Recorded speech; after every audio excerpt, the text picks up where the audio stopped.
የወርቃማው ተራራ ንጉስ። በአንድ ወቅት አንድ ሀብታም ነጋዴ ይኖር ነበር። እሱም ሀብቱን በሙሉ በሁለት መርከቦች ጭኖ የበለጠ ሀብት ለማፍራት ወደ ሌላ ምድር ለመጓዝ ወሰነ።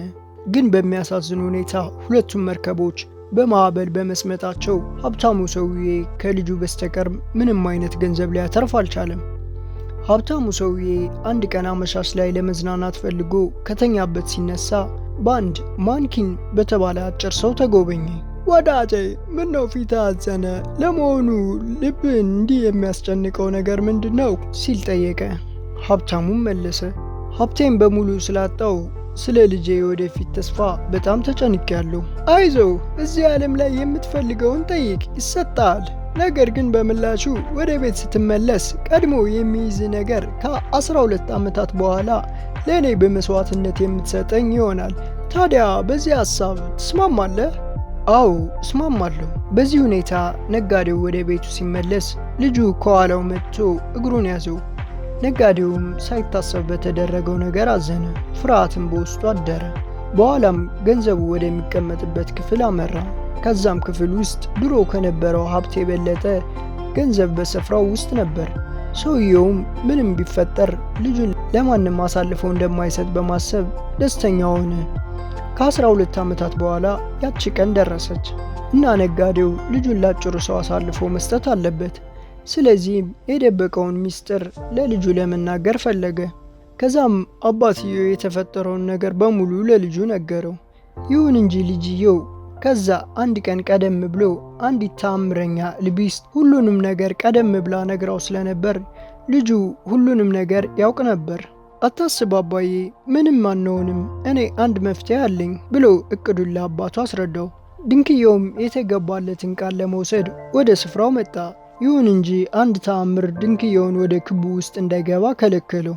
መልካሙ ነጋዴ፣ የእኔ የሆነውን ነገር ልትሰጠኝ ይገባል። በል አሁን ልጁን ስጠኝ። በጣም አዝናለሁ ወዳጄ፣ ይሄ ገና ልጅ ስለሆነ በፍጹም ልሰጠ አልችልም። ነገር ግን አንድ የተሻለ ሐሳብ አለን ከተስማማ። ምንድነው እሱ? ሐሳቡን እንደሚከተለው ትንሹ ልጅ አስረዳ። እኔ የማናችሁም ሳልሆን በመርከብ ይህንን አካባቢ ለአንዴና ለመጨረሻ ጊዜ ለቅቄ ልሂድ። እናም እድል ወደ ፈለገች ስፍራ ትውሰደኝ። በዚህ እንስማማ። ከትንሽ ቆይታ በኋላ ሁሉም በትንሹ ልጅ ሐሳብ ተስማሙ። አባት ለአንዴና ለመጨረሻ ጊዜ ልጁን ተሰናብቶ በጀልባዋ ላይ ሸኘው። ይሁን እንጂ ከተወሰኑ ደቂቃዎች በኋላ የልጁ ጀልባ በማዕበል ሰመጠች። አባትየውም ባየው ነገር ልቡ ሲሰበር፣ አጭሩ ሰው ግን በቀል በማግኘቱ ተደስቶ ከቦታው ተሰወረ። ይሁን እንጂ አይስል የባህሩን ሞገድ እንደምንም ተቋቁሞ በመትረፍ ወደ አንድ ሩቅ የወርቅ ተራራ ወደሚገኝበት ወደብ ደረሰ። ከዛም አይስል ከወርቁ ተራራ ስር ወደሚገኘው ቤተ መንግስት አመራ።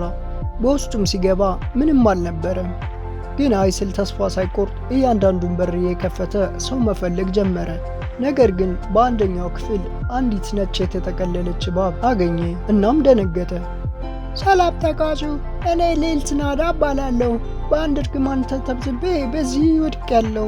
እኔን የምትረዳኝ ከሆነ አንተን አግብቼ የዚህ አካባቢ ንጉሥ አደርግሃለሁ። በዚህ የምትስማማ ከሆነ ድግምቱ እንዲሰበር 12 ሰዎች በተከታታይ ይደበድበዋል። ያንን መቋቋም ከቻልክ ወደ ትክክለኛ ገጽታ የመመለስ እችላለሁ። ከዛም በምትሃቴ ወዲያውን የምፈውስ ይሆናል። ወጣቱ አይስልም በሐሳቧ ይስማማል። እናም እንደተባለው ያደርጋል። ከዛም እሷ ወደ ትክክለኛ ሰውነቷ ትመለሳለች። እናም እንዳለችው ይጋባሉ፣ ልጅም ይወልዳሉ። ከ7 ዓመታት በኋላ አይስል አባቱን ለማየት በጣም ስለፈለገ ሐሳቡን ለሚስቱ ነገራት። ንግሥቷ የባሏን ሐሳብ አልወደደችውም። ነገር ግን አጥብቆ ስለለመናት ደስ ሳትሰኝ ፈቀደችለት። እናም ከመሄዱ በፊት አንድ ተአምረኛ ቀለበት ሰጠችው። ይህ ቀለበት መሄድ ወደምትፈልግበት ቦታ ስትመኝ የሚያደርስ ይሆናል። ነገር ግን በአባት ቤት እኔና ልጃችንን በዛ ሆነ እንዳትመኝ በማለት አስጠነቀቀችው። ንጉሡም በሐሳቧ በመስማማት ብቻውን ወደ አባቱ ቤት ለመሄድ ተመኘ። እንደ ምኞቱም ሆነለት። ቤት ሲደርስም ነገሩን ሁሉ ለአባቱ ነገረው። የእኔ ልጅ ከብዙ ዓመታት በፊት ሞቷል። ሲሞትም በዓይኔ አይቼዋለሁ።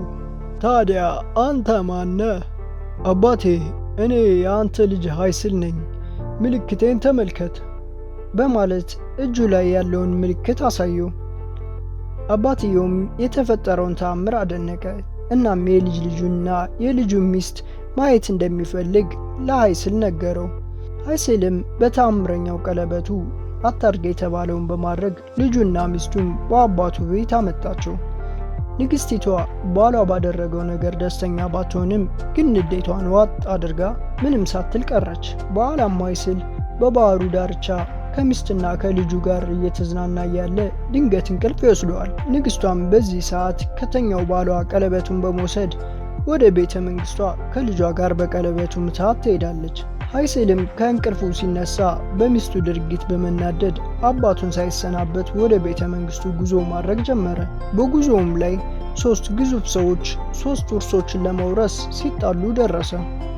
ውርሶቹም ጫማ፣ ካባ እንዲሁም ጎራዴ ሲሆኑ ጫማው ያጠለቀውን ሰው ወደ ፈለገበት ቦታ የሚያደርስ ልዩ ኃይል አለው። ካባው ደግሞ የለበሰውን ሰው የመሰወር ልዩ ችሎታ ሲኖረው፣ ጎራዴው ደግሞ ማንኛውም የተነገረውን ሰው ስም አንገቱን የመቁረጥ ልዩ ኃይል አለው። ታዲያ ይህንን የሰማው ሀይስል እኔ አስማማችኋለሁ ብሎ በማጭበርበር ውርሶቹን እንደለበሰ ከቦታው ተሰወረባቸው። በኋላም በቤተ መንግስቱ ደረሰ። ሀይስል የካባውን ኃይል በመጠቀም ወደ ውስጥ ሲገባ ንግሥቲቱ ከሌላ ሰው ጋር ጋብቻ ልትፈጽም እንደሆነ ሲመለከት በጣም ተናደደ።